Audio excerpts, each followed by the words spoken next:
माता शत्रु पिता बेरी एम बालके न पाठन्ते ना सोबती सभा मध्य हंस मध्य यथोबका।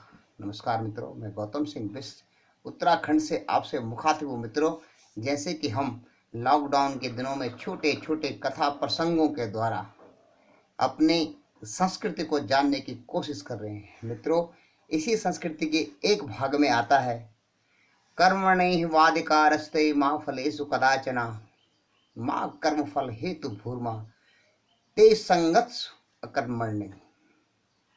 अब इसी कहानी से हम किसी भी चीज को आधा पक बोलते हैं, अध जल गगरी छलक जाए। अगर आधा ज्ञान हो तो हाफ नॉलेज डेंजरस होता है। अगर आप अंग्रेजी भाषा में बोलते हैं कि आधा आधा ज्ञान हमेशा बहुत खतरनाक साबित होता है। तो मित्रों, इसी श्रृंखला में हम जब बचपन में थे हम सुनते थे महाभारत में द्रोणाचार्य को मारने के समय पर जब उनको उनकी मृत्यु नहीं होती तो कृष्ण भगवान एक प्रकार का एक जाल, एक प्रकार का ऐसा माया फैलाते हैं और उसमें एक हाथी अश्वत्थामा नाम का हाथी होता है और उस हाथी का वध कर दिया जाता है और ये खबर फैला दी जाती है कि अश्वत्थामा मारा गया। द्रोणाचार्य बोलते हैं सत पर युधिष्ठिर के बारे में मैं मान सकता हूँ। युधिष्ठिर एक ऐसा सच्चा इंसान है, अगर युधिष्ठिर अपने मुंह से कह दे कि ये बात सच है, अश्वत्थामा मारा गया, तो मैं मान लूंगा। इसी कहानी को आगे बढ़ाने के लिए युधिष्ठिर को जब द्रोणाचार्य पूछते हैं अश्वत्थामा मारा गया, बचपन में तो हमने इसका अपभ्रंश रूप सुना था, वो भी आपको समझाता हूँ, और एक्चुअल में उसमें है क्या वो भी आपको समझाता हूँ। बचपन में हमने सुना था अश्वत्थामा हतो हता कुंजरो नर नरो नरा, और ये बालपन की कहानी थी। लेकिन अभी जब उसको गहराई से हमने गीता की उसमें गहराई से मैंने एक बार स्वाध्ययन के दौरान देखा तो उसमें लिखा था अश्वत्थामा हता इति नरो वा कुंजरो वा। अश्वत्थामा हता इति नरो वा कुंजरो वा, ये लिखा था कि अश्वत्थामा मारा गया, लेकिन वह नर है या हाथी है इसके बारे में मुझे ज्ञान नहीं है। जब तक पीछे का वाक्य सुनाई देता है कि वो नर है या हाथी है, तब तक कृष्ण भगवान अपना शंख बजा देते हैं। पंचानन शंख के ध्वनि के कारण द्रोणाचार्य को आगे के पीछे के अक्षर नहीं सुनाई देते, सिर्फ आगे आगे का सुनाई देता है और वो एकदम व्याकुल हो जाते हैं। इसी दौरान धृष्टद्युम्न तलवार से उनकी गर्दन को उतार लेता है। ये एक एक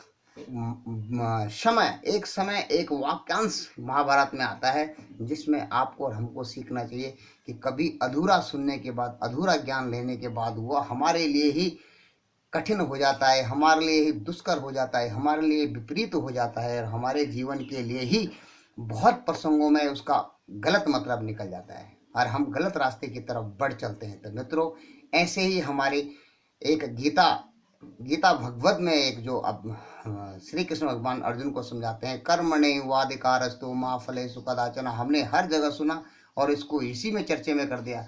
कर्मण्येवाधिकारस्तु मा फलेषु कदाचन, कर्म करो फल की इच्छा मत करो। इससे अज्ञानी आदमियों के मन में आता है कर्म करो फल की इच्छा मत करो। जब फल की इच्छा ही नहीं करनी तो कर्म क्यों करें हम?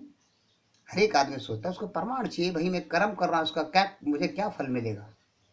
इसलिए बोलते हैं कर्म करो फल की इच्छा मत करो। इसमें लिखते हैं कर्म ही अधिकारस्तु, आपके अधिकार क्षेत्र में है। कर्म ही आपके अधिकार क्षेत्र में है। माँ फलेषु कदाचन, फल आपके अधिकार क्षेत्र में नहीं है।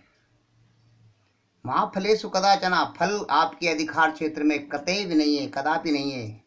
कदाचन आपके अधिकार क्षेत्र में कभी नहीं है, वो दूसरे का अधिकार क्षेत्र है। आप अच्छा काम करते हो, आपको प्रमोशन मिलेगा नहीं मिलेगा ये आपके सीनियरों पर डिपेंड करता है। इसलिए आप बोलते हैं कर्मण्येवाधिकारस्तु, आपके हाथ में सिर्फ कर्म करने का अधिकार है, फल आपके अधिकार क्षेत्र में नहीं आता है, ये उसका सही मतलब है। और माँ कर्म फल हेतु भूर्मा, जिस कर्म को हे अर्जुन तुम कर रहे हो उसको अपना हेतु मत समझो कि इस कर्म को मैं कर रहा हूँ। मैं भावना आने से आपके अंदर अहंकार आ जाता है। यह पार्ट मैंने किया, यह काम मैंने किया, यह ट्यूशन क्लास मैंने चलाई, ये मकान मैंने बनाया, ये सड़क मैंने बनाई, ये राजनीतिक दल मैंने खड़ा किया, अमुक अमुक अमुक जो भी अगर उसमें आप मैं को हेतु मान लेते हैं कि मेरे द्वारा किया गया है तो आपके अंदर अभिमान आने का भय रहता है। और अभिमान आने से, चित्त में अहंकार के आने से ही आपके चित्त के ऊपर सिप्त और विक्षिप्त रूपी छाया पड़ने लगती है। आपकी बुद्धि उसमें नाना प्रकार के प्रकल्प बनाने लगती है। तो बोलते हैं माँ कर्म फल हेतु भुरो, माँ मतलब नहीं, कर्म फल का हेतु अपने को मत बनाओ।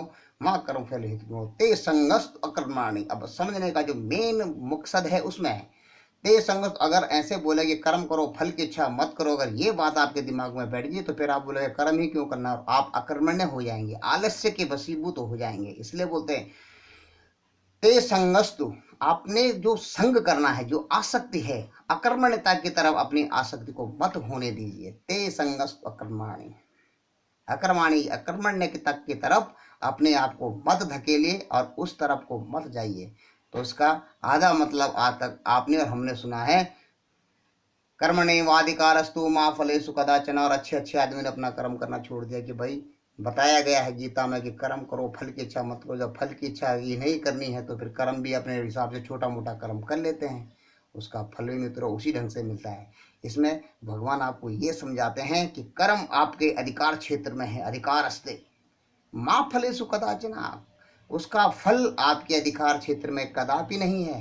ये नहीं बोला कि आप बिल्कुल छोड़ दो कर्म फल को, फल आपके अधिकार क्षेत्र में नहीं है, उसका आप अगर काम ना करेंगे भी तो भी कोई मतलब नहीं है, नहीं करते हैं तो आपके लिए अच्छा है। तो माँ फलेषु कदाचन, फल आपके अधिकार क्षेत्र में नहीं है। ते संग माँ कर्म फल हेतु भूर्मा, माँ कर्म, माँ नहीं, कर्म फल हेतु, कर्म फल का हेतु अपने को मत बनाओ, मत समझो, मत अनुभव करो, अपने शरीर को कर्म फल का हेतु अनुभव मत करो।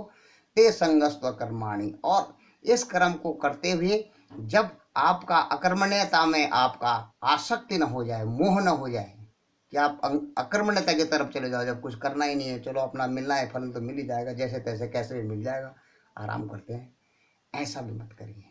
तो मित्रों ये बहुत गूढ़ रहस्य था, और मैंने आपको पहले बोला था माता शत्रु पिता बैरी एम बालकेन पाठनते ना सोबती सभा मध्य हंस मध्य यतो बखा। जो हमारे छोटे भाई हैं, बेटे हैं, बच्चे हैं, जो अभी आपके बच्चों की उम्र के जितने भी युवा हैं, सबको सही तरीके से सही ढंग से समझाने का आपका और हमारा फर्ज है। अगर हम उस तथ्य को गहराई से जानते हैं, हम जानते हैं कि अमुक पीपल के पेड़ के नीचे भूत नहीं है, सिर्फ डरावना है, डर के मारे वहाँ पे बच्चे जाके अचेत हो जाते हैं, तो उनको समझाना हमारा फर्ज बनता है कि अमुक जगह पर इस प्रकार की कार्रवाई होती है, जिसको आप अंधेरे में भूत समझ लेते हो, भूत नहीं है। इसी प्रकार भूत का नाम का डर जब बच्चों के युवाओं के मन में बैठ जाता है तो वे अकर्मण्य हो जाते हैं, कर्म करने के प्रति, कर्म करने से विमुख हो जाते हैं। इसलिए मित्रों इस बात का ध्यान रखें, और अपने शास्त्रों का अध्ययन करते हुए अगर कहीं पर आपको त्रुटि मिलती है तो अपने से जो आपके अगल बगल बुजुर्ग हैं उनसे उसका मतलब समझिए।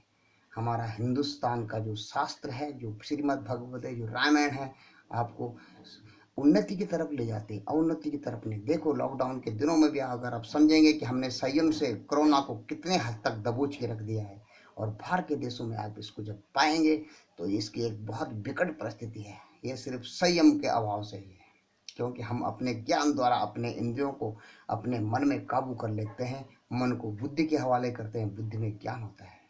तो आप जब कभी भी आप सुने कर्मफल कर्मण्येवाधिकारस्तो माँ फलेषु कदाचन माँ कर्मफल हेतु विमुक्ते संगस्तु अकर्माणि। तो इसका आप सही मतलब सही ढंग से समझाएंगे, अगले को भी समझाएंगे, खुद भी समझेंगे और अकर्मण्य तरफ भी जाएंगे। यही मैं आपसे कहना चाहता था। आपका बहुत बहुत धन्यवाद।